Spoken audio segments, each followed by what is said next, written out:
Welcome to the Extreme Underground, the show where I take a look at some of the most disturbing and controversial films in the world of cinema. Today we'll be talking about Girl in the Box.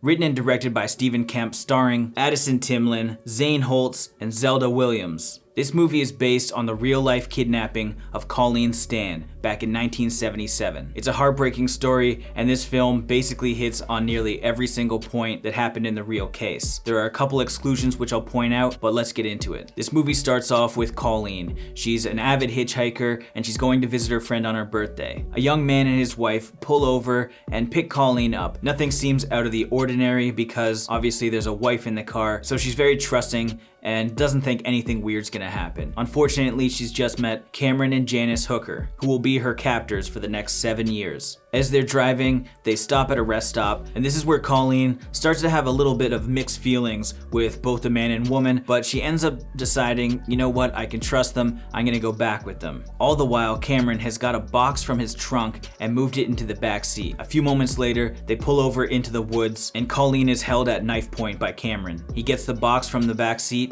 and puts it on her head. This is a custom wooden box with foam on the inside to make sure that it dampens her screams and also ensures that she can't see anything. They go back to the couple's home and they chain Colleen up. This is where we find out the motive. Cameron and Janice are very religious, but Cameron is addicted to BDSM. He's a sadist who likes to whip and torture women before having sex. His wife doesn't want to have any part of it, so she's agreed that Colleen will be her stand-in for the punishment before Cameron and Janice have sex. This continues until Cameron finds a magazine talking about slavery and how there used to be slave contracts. He has Janice retype one of these contracts and convinces Colleen that he is part of the company, and the company is basically a higher power who will have Colleen's family killed if she misbehaves and she doesn't follow everything that Cameron and Janice say. The naive girl just trying to save her family willingly signs her life away and officially becomes Cameron's slave. This contract also states that Colleen will have slightly more freedoms and she won't be confined to just being tied up, and it also states that Cameron can't have sex with Colleen due to Janice's jealousy. As time goes on, the actions are repeated.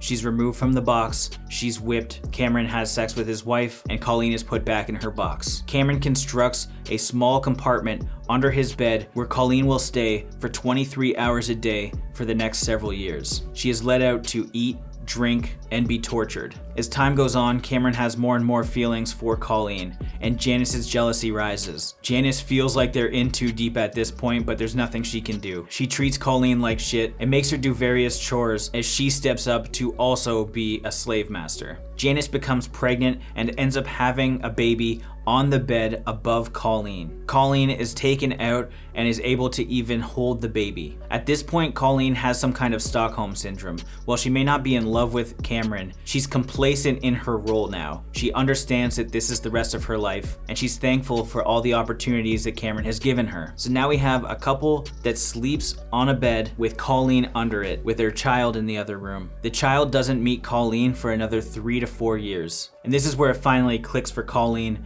of how much time has passed, because the last time that she saw Amber, the baby, she's now a child running around that can talk. All throughout this time, the same things have been happening. She's been taken out, she's been beaten, she's been put back. Although the movie doesn't actually show many of the torture scenes after this point. It's more about the relationship between Cameron, Janice, and Colleen. But it is worth stating that the beatings didn't stop. All throughout the years, Cameron has been talking about the company and reiterating to Colleen that her family is still at risk and there's potentially cameras in her house in case anything happens. Colleen decides to ask Cameron if he can ask the company if she can go home for a weekend. Somehow, Cameron actually allows this. To make sure that Colleen is absolutely obedient, he gives her a final test before going to see her family. Put a shotgun in her mouth and pull the trigger. Colleen does it thinking that she would have died, which just shows Cameron that she will do absolutely anything he says. They get in the car and Cameron drives her to her home, where she ends up staying the night and hanging out with her sister and her parents. Her sister obviously knows something is wrong. Her parents do too,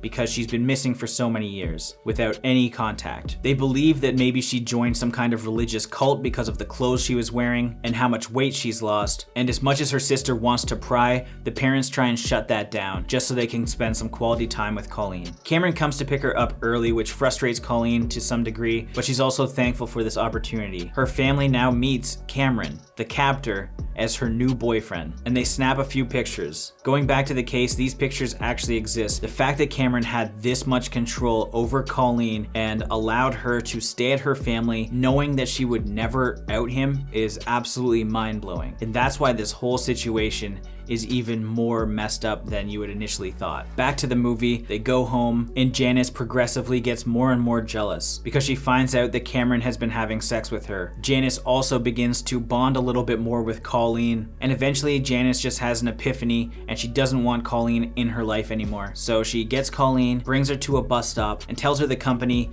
didn't exist and that her family is going to be safe, gives her money to get onto a bus, and sends her home. Janice tells the authorities all about the situation, and Cameron is put in jail, and Janice has immunity. As you can probably tell by the footage that I've shown, it's not super extreme, it's not graphic, but it is disturbing, and that's why I wanted to cover this. The story of Colleen Stan is absolutely heartbreaking, in a similar vein to The Girl Next Door. It's not only the physical torture, but it's the mental torture. So it's extremely painful to see how somebody can be sucked in and conned for so many years with seemingly no escape, especially when everything in her mind is based on this fictional company and the endangerment of her family, which was all just completely fabricated. The acting in this film is incredible. Across the board, each actor played their roles to a T. From Colleen being frightened to warming up to the acceptance of her slavery, and the uncertainty and jealousy in Janice is great. And Cameron is also excellent. He's extremely manipulative, and you can see some internal struggles as he tries to come up with lies to kind of halt Colleen from knowing anything.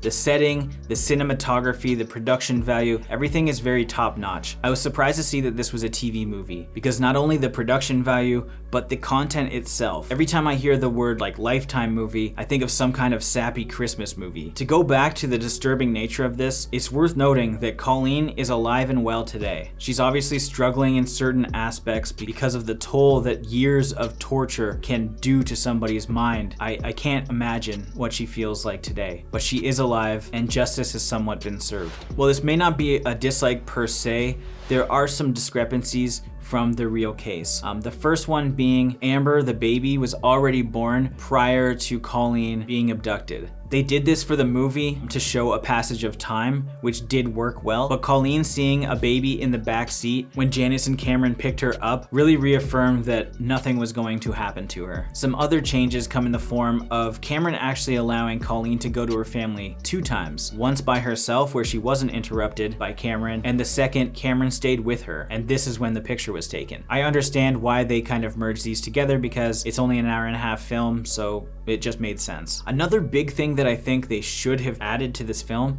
was the fact that Colleen actually did end up getting a job. She was a maid for a motel, so she was allowed to leave the house and go do other things because there was that much trust that she wouldn't say anything to anyone. And in reality, Janice actually met her at her work, and that's where she told her that the company doesn't exist. So she didn't drive her to the bus stop necessarily. It was like she just went to her work and said, hey, you're good to go. So those were kind of like the major things that they kind of excluded from the movie, but it makes sense. I just wanted to clarify that. The only major issue I had about this film is the fact that the torture didn't feel like it had too much impact. Yes, you can resonate with Colleen to some degree because it's a terrible experience for her to go through and you can't picture yourself in that same situation. But the fact that they excluded a lot of the torture scenes kind of softened up the actual events. Similar to what I mentioned in my diss review, I wish they conveyed the passage of time and the repetitive nature of the torture so that the audience could really feel how destructive this was to Colleen. This was done really well in Martyrs by repeating scenes over and over again, and I think that's a really great way to kind of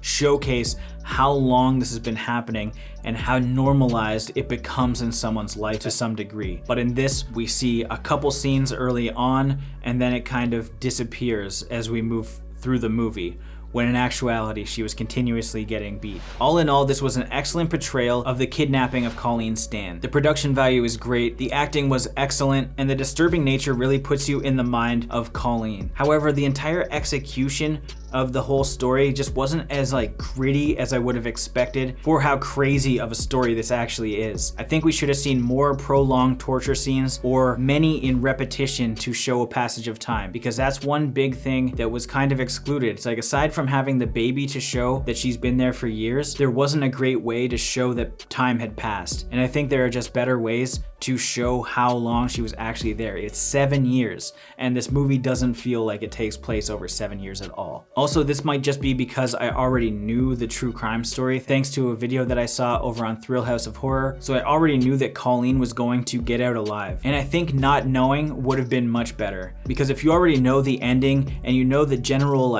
plot points that they're going to hit, then it's just kind of paint by numbers at that point. So if you're familiar with the case, it's probably not even worth watching, because the way that you're gonna think about it is way more intense than the actual movie portrays. So I'm gonna give this 2.5 slave collars out of 5. As always, thank you for watching. Like this video and comment below with your thoughts on the film if you've seen it. If you haven't and you do want to check it out, links are in the description. And if this is your first time here, make sure you subscribe to the channel to stay up to date with everything Extreme Underground.